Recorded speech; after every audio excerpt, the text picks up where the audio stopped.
السلام عليكم ورحمة الله. تاريخ المنتخب الوطني المغربي في المونديال منذ أول مشاركة له 1970. شارك المنتخب الوطني المغربي في 5 مناسبات من قبل، والسادسة في قطر، وستكون ثابتة إن شاء الله. وكانت المشاركة الأولى للمنتخب الوطني المغربي في مونديال المكسيك 1970.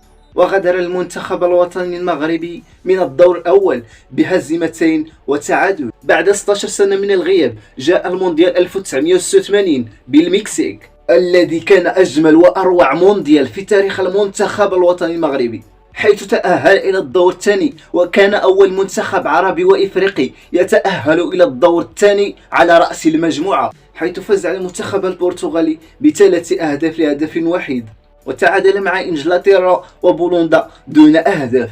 وجاء المنتخب الألماني في الدور الثاني، وكانت المباراة قوية وانهزم ب2-0 سنة 1994 بالولايات المتحدة الأمريكية. كانت أسوأ نسخة للمنتخب الوطني المغربي إذ خرج من الدور الأول ب3 هزائم. إنا لله ودعمت.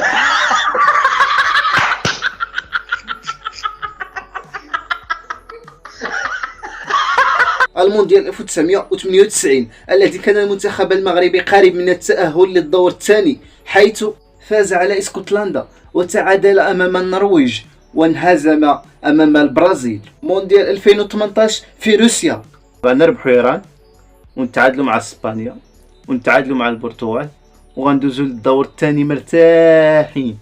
وفي الواقع شيء آخر، هزيمتين أمام إيران والبرتغال والتعادل أمام إسبانيا. مونديال قطر 2022، فهل يرقراقي قادر على صنع المفاجأة؟ الذهاب بالمنتخب إلى أبعد نقطة، ولما لا الفوز باللقب؟ تخيل مع المغرب دا كأس العالم.